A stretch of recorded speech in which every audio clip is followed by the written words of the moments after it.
Hello everyone, this is Anjali और स्वागत है आपका मेरे चैनल लर्न विद अंजलि में।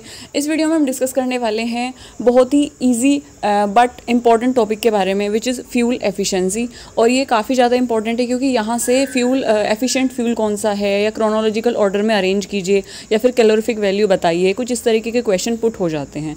सो स्टार्ट करते हैं सबसे पहले fuel efficiency but with a thought. और आज की हमारी थॉट है, perform your obligatory duty because action is indeed better than inaction.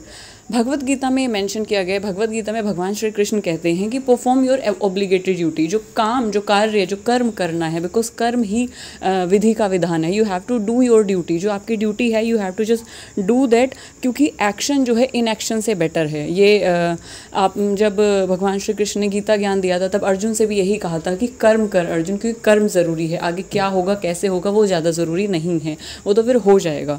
So inaction से बेटर है, you have to just focus on your NET preparation. यहाँ पे आपका कर्म यही है, this is your obligatory duty. So start करते हैं फ्यूल एफिशिएंसी के बारे में।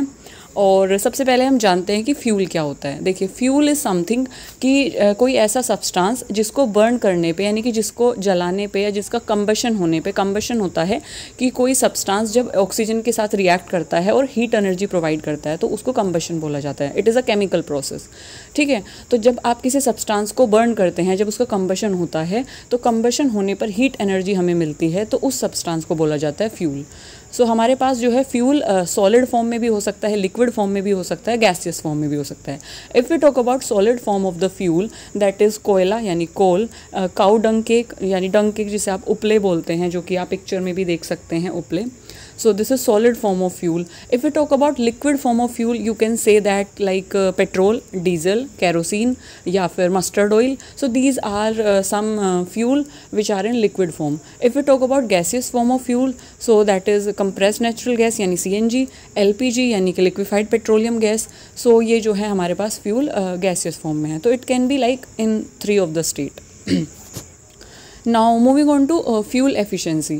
सो फ्यूल एफिशिएंसी, अब आपको फ्यूल के बारे में पता चल गया है। Now moving on to fuel efficiency, उसे स्टार्ट करने से पहले सबसे पहले मैं एक एग्जांपल से शुरुआत करते हैं।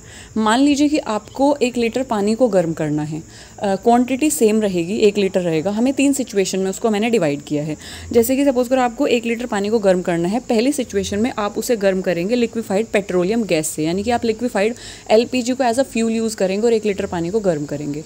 सेकेंड सिचुएशन में आप डंग केक्स को, यानी उपलों को, जो भी आपकी लोकल लैंग्वेज में इनको बोलते होंगे, आई डोंट नो, लेकिन इसको उपले बोला जाता है। काउ डंग केक इसको इंग्लिश में बोलते हैं, डंग केक इसको इंग्लिश में बोलते हैं।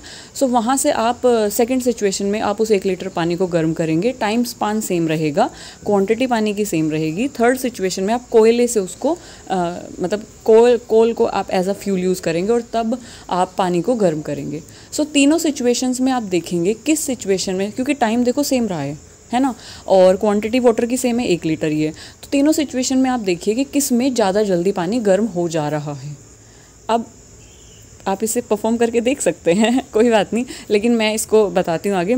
सो जब आप गर्म करेंगे उसको और जब आप देखेंगे कि LPG जो है लिक्विफाइड पेट्रोलियम गैस से टाइम स्पान सेम था, तो उसी टाइम स्पान में लिक्विफाइड पेट्रोलियम गैस से वो पानी बहुत जल्दी गर्म हो जाता है। तो मेरा कहने का मतलब है कि यहाँ पे हीट एनर्जी ज़्यादा प्रोवाइड की गई है, आप यहाँ पे हीट एनर्जी ज़्यादा थी कहीं ना कहीं, क्योंकि टाइम स्पान तो सेम था। तो ऐसा नहीं कि हमने लंबे समय के लिए वो किया है, टाइम सेम था तो हमने उसी टाइम में LPG ने ज़्यादा हीट एनर्जी प्रोवाइड की। So that is exactly the concept of fuel efficiency. So सबसे पहले हमने ये लाइक एग्जांपल देखा, इसको भी हम और इलेबोरेट करके समझेंगे। सबसे पहले हम जान लेते हैं एफिशिएंट का मतलब क्या होता है। एफिशिएंट इज़ समथिंग कि जो कम समय में, कम वेस्टेज में और ज़्यादा से ज़्यादा हमें आउटपुट दे, यानी कि कम एफर्ट्स में जो हमें ज़्यादा, कम इनपुट में या कम वेस्टेज में और कम एफर्ट्स में जो हमें ज़्यादा आउटपुट दे, उस चीज़ को आप बोलते हो कि वो एफिशिएंट है, प्रभावी है, बहुत अच्छी है। सो फ्यूल कब एफिशिएंट होगा? फ्यूल तब एफिशिएंट होगा जब हम उसे यानी कि वो हमें, फ्यूल का काम क्या है? फ्यूल का काम है एनर्जी देना। तो जब वो कम क्वांटिटी में हमें ज़्यादा एनर्जी प्रोवाइड कर रहा है, कम टाइम में जो हमें ज़्यादा एनर्जी प्रोवाइड कर रहा है, कम समय में जो हमें ज़्यादा एनर्जी प्रोवाइड कर रहा है, कम कॉस्ट में जो हमें ज़्यादा एनर्जी प्रोवाइड कर रहा है, तो दैट इज़ एक्चुअली एफिशिएंसी, या that is actually fuel efficiency. वो है फ्यूल की एफिशिएंसी कि वो हमें हीट एनर्जी ज़्यादा दे रहा है बट कम से कम यूज़ करने पर, कम से कम क्वांटिटी यूज़ करने पर, कम से कम टाइम में हमें वो ज़्यादा हीट एनर्जी प्रोवाइड कर रहा है, that is efficient. So if you talk about, अब जो फ्यूल एफिशिएंसी है उसको हम कैलोरीफिक वैल्यू के टर्म्स में मेजर करते हैं, तो don't get confused. Calorific value is same that fuel efficiency, हम उसको फ्यूल एफिशिएंसी को कैलोरीफिक वैल्यू की टर्म्स में मेजर करते हैं। और फ्यूल एफिशिएंसी की जो यूनिट है, जो स्टैंडर्ड यूनिट है, दैट इज़ केजी पर किलोग्राम, यानी कि किलो जूल पर किलोग्राम। क्या होती है डेफिनेशन? अगर हम डेफिनेशन की बात करें तो डेफिनेशन इज़ कि जब आप 1 किलोग्राम फ्यूल को बर्न करते हैं तो वो कितनी किलो जूल एनर्जी प्रोवाइड करता है, वही उसकी फ्यूल एफिशिएंसी होती है। अगर वो ज़्यादा किलो जूल एनर्जी प्रोवाइड कर रहा है, क्योंकि आप 1 केजी को बर्न कर रहे हैं ना, तो आपने मास भी ज़्यादा लिया तो ऑब्वियस सी बात है एनर्जी भी ज़्यादा होगी, तो वो किलो जूल में हम उसको मेजर करते हैं। तो यानी कि अगर ज़्यादा एनर्जी प्रोवाइड कर रहा है 1 केजी को बर्न करने में तो ज़्यादा एफिशिएंसी होगी उसकी, ज़्यादा एफिशिएंट होगा वो। अगर वो कम कर रहा है तो वो कम एफिशिएंट होगा। ज़्यादा एफिशिएंट होगा, ज़्यादा फ्यूल एफिशिएंसी होगी तो उसकी कैलोरीफिक वैल्यू भी ज़्यादा होगी। कम फ्यूल एफिशिएंसी होगी तो उसकी कैलोरीफिक वैल्यू भी कम होगी। So calorific value is directly connected to fuel efficiency. Fuel efficiency ज़्यादा, कैलोरीफिक वैल्यू ज़्यादा, फ्यूल एफिशिएंसी कम, कैलोरीफिक वैल्यू कम। सो जैसे कि हमने सबसे पहले एक एग्जाम्पल लिया था या एक एक्टिविटी देखी थी, तो हमने देखा था कि जो एलपीजी है, क्योंकि हमने 3 सिनेरियो लिए थे। सबसे पहले हमने क्या लिया था, काउडंग भी हमने लिया था, हमने कोयला लिया था, कोल लिया था, और हमने एलपीजी भी ली थी। तो आप देख सकते हैं कि जो फ्यूल एफिशिएंसी है काउडंग की कितनी है, यू कैन से दैट 8000, 8000, 6 से 8000, ठीक है। अगर हम बात करें कोयले की तो इट इज़ 33,000, या यू कैन से दैट कि एवरेज ले लें तो 30,000, 25 से 33,000। एलपीजी की अगर हम देखें तो इसकी है 55,000। तो इसीलिए एलपीजी से हमारा सेम क्वांटिटी का पानी सेम टाइम स्पान में बहुत जल्दी गर्म हो गया। क्यों? क्योंकि वहाँ पे उतने ही फ्यूल को बर्न करने पे, अब ये देखिए यहाँ पे कि किलो जूल पर केजी है, मतलब हमने 1 ही केजी को बर्न किया है और 1 केजी से हमें काऊ डंग में कितनी एनर्जी मिली, 8000 किलो जूल। कोयले से मिली हमने 33 किलो जूल, 33,000 किलो जूल, और एलपीजी से हमें मिली 55,000 किलो जूल सेम वेट में, ठीक है। सो ज़्यादा एफिशिएंट कौन सा फ्यूल हुआ? ज़्यादा एफिशिएंट हमारा एलपीजी हुआ। इसीलिए एलपीजी से उतने ही टाइम में और उतने ही एक तरीके से फ्यूल की क्वांटिटी को बर्न करके वो पानी जल्दी से गर्म हो गया, क्योंकि उसकी कैलोरीफिक वैल्यू ज़्यादा है, क्योंकि वो ज़्यादा एफिशिएंट फ्यूल है। सो आई होप आपको इस एक्टिविटी से कॉन्सेप्ट क्लियर हुआ होगा फ्यूल एफिशिएंसी का। और पेपर पर्सपेक्टिव से, एग्ज़ाम पर्सपेक्टिव से क्या इंपॉर्टेंट है, एग्ज़ाम पर्सपेक्टिव से ये टेबल काफ़ी ज़्यादा इंपॉर्टेंट है।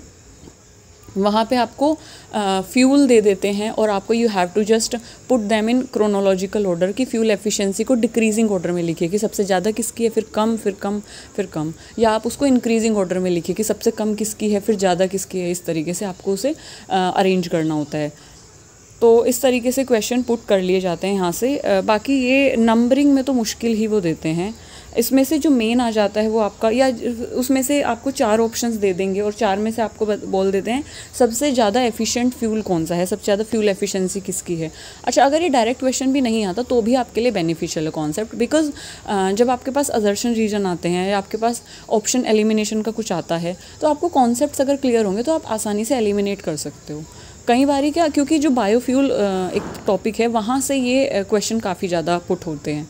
अब जैसे कि हाइड्रोजन की हम बात करें तो हाइड्रोजन जो है ना एक काफ़ी ज़्यादा एफिशिएंट फ्यूल है। हाइड्रोजन का आपने सुना होगा, हाइड्रोजन का एज अ फ्यूल लाने की बात भी चल रही है। तो हाइड्रोजन जो है काफ़ी एफिशिएंट फ्यूल है, जिसका जो कैलोरीफिक वैल्यू है वो सबसे ज़्यादा है, सबसे हाई है, दैट इज़ 1,50,000 किलो जूल पर किलोग्राम इसकी कैलोरीफिक वैल्यू है। यानी पर किलोग्राम को अगर आप बर्न करते हो तो आपको जो किलो जूल में एनर्जी मिलती है, किलो जूल कैलोरीफिक वैल्यू जिसकी है 1,50,000 है। सो ये काफ़ी ज़्यादा एफिशिएंट फ्यूल है। तो ये एक तरीके से आपके लिए एक डेटा भी हो गया कि अगर आपके पास ऐसा कुछ बायोफ्यूल से, फ्यूल से कोई क्वेश्चन आता है तो वहाँ पे आपकी काफ़ी हेल्प करेगा ये। सो आई होप आपको ये कॉन्सेप्ट क्लियर हुआ होगा और काफ़ी इंटरेस्टिंग भी लगा होगा।